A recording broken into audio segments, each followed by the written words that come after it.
to chat with me. Today we have a repeat guest that is very, very rare. In fact, Stacy Burgess, welcome. I wanted to say so much. You are the longest episode I ever had. And it was actually a beautiful thing because your story is so compelling. And I really just couldn't stop. I couldn't interrupt you. I wanted to hear everything. I was hanging on every word. So that was wonderful. But today we are here for a different reason. Yes. I Absolutely. follow you on social media and I saw that you were doing just such incredible things during this challenging time for everyone. So I invited you back so that we could talk about that a little bit. Can you tell me a little bit about the things you've been doing? Yes, absolutely. And thank you again for having me back. I always enjoy seeing your smile. So I follow you as well on social media. Aw, thank you. Yeah. When everything happened with COVID-19 and the world changed, it really, I felt so blessed not to have lost my job, not to have been in a financial situation of how can I feed my son. Did I have moments of fear? Do I still have moments of fear? And of course, but I also realized I was so much more, I had so much more than others. And I've been helping these families who live in Osceola County hotels. We call them hotel homeless. And there was actually a huge movie made about them about 8-10 years ago, something. I can find the name for you. But these families live in these hotels. Some of them are deplorable. Some of them are decent hotels, right? But can you imagine living in a hotel with multiple kids and it's not like, people are like, I'd love to live in a hotel. Well, there's no room service. There's no pool, the These pools hotels aren't are open. not active right now. They're not. Correct. And these hotels are pretty much, they used to be regular hotels and now they're motels and then these families live in them and they pay rent per week. So it's a weekly thing. They don't have to have deposits, anything like that. Some of them, I have been doing this for over 7 years. Normally I do like a buffet style type food, but now that COVID-19 happened, for the safety of everybody, pre-wrapping meals, getting it out there. So I started 3 days a week. I had no idea, Stacy. I thought you started doing this on the onset of COVID-19. No. I've been doing that. Gosh, there's been a couple families, quite a few families, actually 5 families that I have been following and helping and trying to help them get their lives, back on track for about 7 years. So everything from Christmas to I do feed, do a buffet style food at the hotels. I used to travel hotel to hotel because there's quite a few of them. Now there's one hotel that is just horrible. And it is like your worst nightmare. Like if everyone's fear of when they book a hotel online of what they're going to get when they go somewhere, this is that. It's oh my God. I mean, it's hard enough, and we have the luxury of our own homes and our Wi-Fi and our electricity and our water. They have nothing. Comforts of our home, and it's stressful and hard enough on us. Like I can't even imagine being in that type of situation. And so many people have asked me, it's like, well, how come they can't just get a place or this or that? And they're always like intermittently working. Yeah. So most of them have jobs, obviously, because they have to pay, the hotel. And they're like, well, what about what does the county offer to get them out of the hotels? There are some incredible programs. The Hope Center, phenomenal program, but it's not crisis driven. It's more like, let us get long-term. What is your long-term goal? And that's what everyone always asks me, what's my long-term goal with them, right?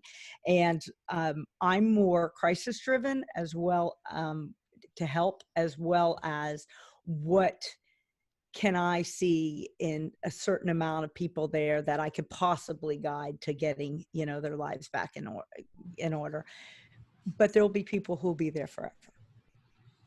And that's their norm, right? But I do it for the kids.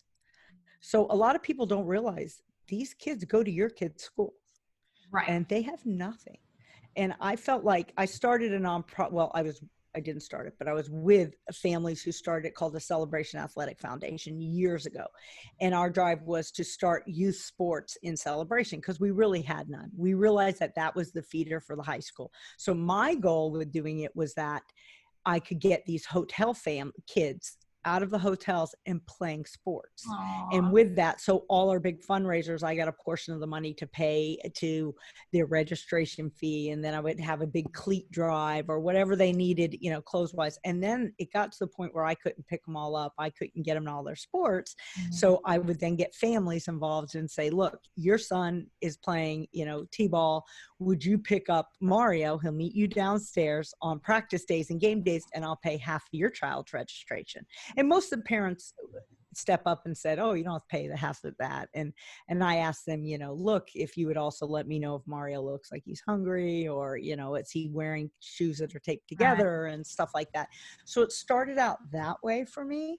And the whole goal was for these kids to have some hope if they were doing something outside of those hotels. And what actually really drove me to do it was those hotels are filled with pedophiles, registered sex offenders. I- So I would drive up and down and hand out the flyers even before everything happened with Michaela. It's saying that, you know, and showing the parents and the kids, this guy is staying at your hotel, so look for him.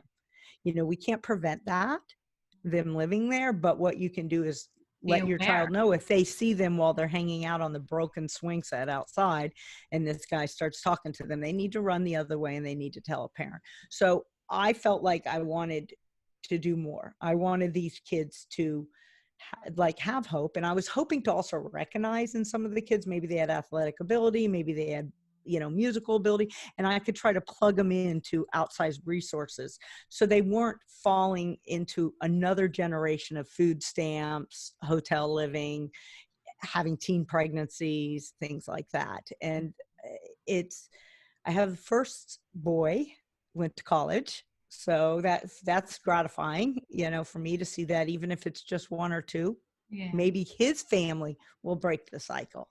Yes. So it's not the kids' faults.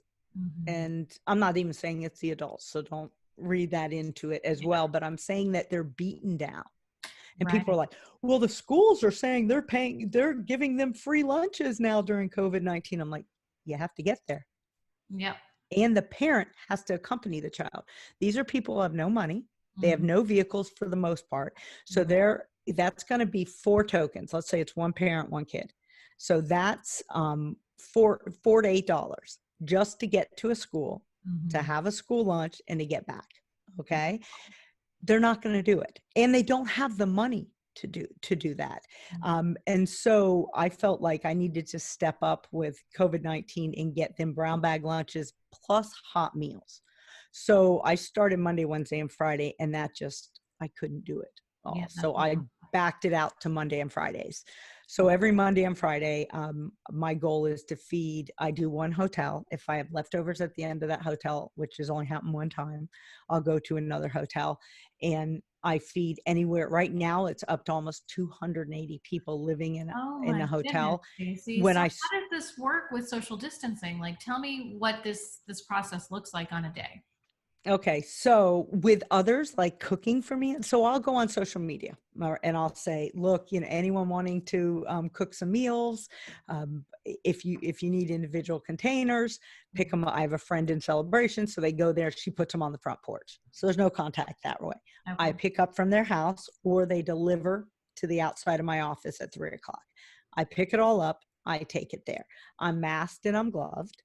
I do everything out of my car, and then the kids come and help me, and then there's a table right there, like, and I hand out.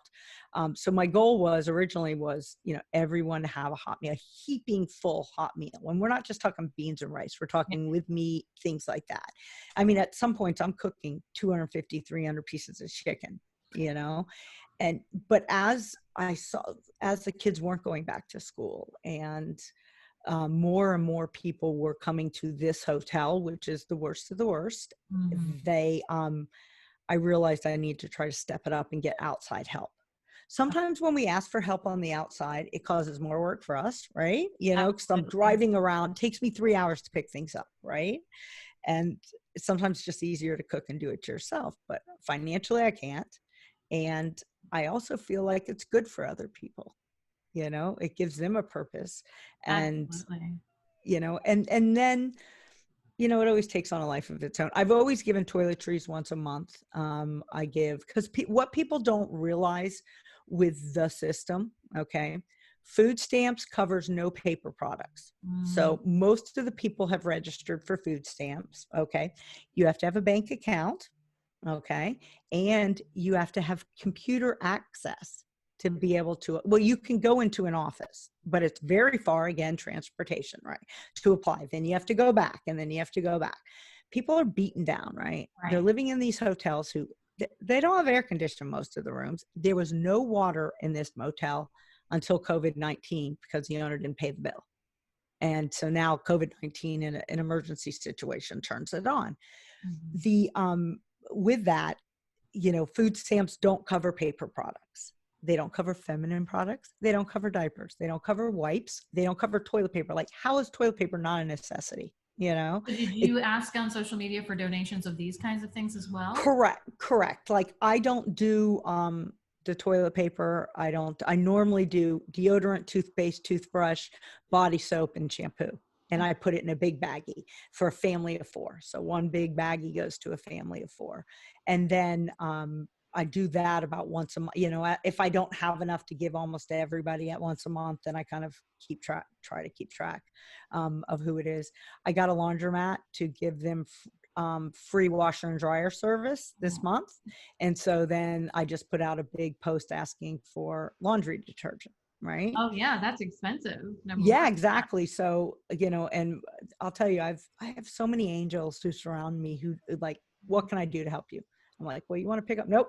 You know, they don't want to cook. They don't want to do this, but they're happy to, you know, either provide things or stuff. And that's the beauty of helping, right? Yes. What is your strong suit? So Right. there's a squirrel sitting on my window looking at me. So it's like Very interested in what like, you have to say, just like the rest of us. yeah. Well, I think it's incredible. And if somebody wants to, I mean, we're limited right now on what we can purchase. So even if I wanted to provide toiletries to donate to you, I can only buy a certain amount. Is there a way to maybe just donate money to what you're doing, or You can. how can we help? People Venmo money. If you follow me on Facebook, Stacy Holman Burgess, I don't set it up as a specific page because I have more followers on Facebook there. So with that, I always post what the immediate needs are. So many people like will reach out and they'll cook, and then I'll pick everything up because Mhm. 280 meals is a lot of food, That's a you lot know, of food. twice a week. So, you know, I've gone out to a couple restaurants like Celebration Chick-fil-A. Dave is fantastic. So I use him as my fill-in. So when I don't have enough food, and there are many, many times I have turned people away. I ask for fruit and snacks, and then I bag them up and give each family a bag. Right. Because if you just give them the thing of snacks, people are going to like grab. You know, they're hungry. They're wanting this. But my whole goal is always for them to have a hot meal, and I keep it full so that there'll be leftovers for them to microwave. And you know, you got to think if you are stuck in a hotel, Mhm. your fridge is the little under the counter fridge, and you only have a microwave. Right. Okay. It's not a full kitchenette, by the way. It's just if they're ghetto. And that is all you can cook. So what are you going to feed? You're going to do a lot of top ramen. You're going to do raviolis from the pop top cans. No Mhm. one can afford. Food stamps don't allow you to do prepackaged food. So you can't even get a rotisserie chicken. You can't any pre-cooked foods, things like that. So Mhm. any monies that they have has to go towards that. Yeah. So, you know, the needs are huge. They are. They are. And And we appreciate you filling some of those needs so yeah, much. well, I'll tell you what fills me. I know these kids, and you know, it's heartbreaking for me to see some of the families who have backslid. Is that even a word? Backslid to Mhm. this hotel. I Right. had some of them in, you know, so close to getting in housing, things like that. Oh But you yeah. know, People losing their jobs and not being able to work right now for these couple months is probably there's a greater need. well, yeah, but you know what's so incredible? So many people have reached out to me, and they don't have jobs, but they're like, but I have food. And Oh, so I oh know no. I had this guy, someone shared my post, you know, because when I post on Facebook, I make it public when it's things like Sure. this, right? And he reached out to me, hey, I'd like to help. I was like, okay, these are my needs today. I need donations of snacks, okay, and fruit. And I need diapers. I have a mom who's been abused by her husband, left him, and she's got kids, a cerebral palsy son under the age, I think he's like 6, and then 3 babies. So not baby, like toddlers, right. preschool down. So she needed diapers. And so I put it out there that I need diapers, I need wipes, size 6 and size 4. Some things are specific, right? And so this guy's like, he reached out to me, and I kind of had like a weird feeling about it. Cause I always look at people's Facebook posts if I'm going to meet them somewhere, and normally I have 800 mutual friends with someone or something. This, I had no mutual friends with him. And he had like 3 posts on his Facebook, and it made me think, "Ooh, is this fake? Is this whatever kind of thing?" And I reached out again and said, "Look, I'm feeding people," and he happened to be in the group. And he goes, "Okay, do you want to meet me?" And he wrote the word and he goes, "In Claremont," and I said, "I'll meet you at the Walmart parking lot," but he spelled Claremont wrong. I was like, "Okay." Yeah. So then I pulled up. I asked a guy who I saw his car there, "Will you hang out here with me for a few seconds?" Because again, safety, right?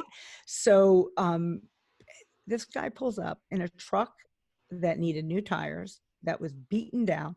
I actually, for a minute, Robin, thought, oh my God, am I supposed to be bringing him food? Aww. That's what I thought. And I was like, and I'm thinking in my mind, okay, I'll just run to McDonald's and get him something. I'm like, that's what I judged based on the car. He gets out and he's like, "Hi, Stacy, I've been following your post for a while." I'm like, "Hi, thank you. I'm doing the social distancing thing, a little elbow bump maybe, but that's about it." He fills my backseat, bought 2 huge boxes from Sam's of diapers, a huge thing of wipes, and about 4 things of snacks. Wow. And he goes, "I've been there before. I've been down and out, and I'm blessed to have a job. So I just wanted to reach out." I started bawling. Well, and the goal is for them to get through. And I offer once a week, I'll sit down with my computer and I'll try to help them apply. When I was watching online, all these people who could not get on to file for unemployment. So I went and I printed at work all the applications. And I dropped them off for them, with a pen. And then I'm like, "Give it back to me on Friday and I'll mail them for you." Wow. Because you got to think, how many times have you gone to mail something? You don't have an envelope. You don't have a stamp. Right. All these things when you're just beaten down are just too much. And people's minds get clouded and they have no way to go back to multiple appointments, even, to follow up on things. And there are some incredible resources. Like if anybody watching does need help, United 211 is a phenomenal service to go on. It lists everything in your county that you need help with.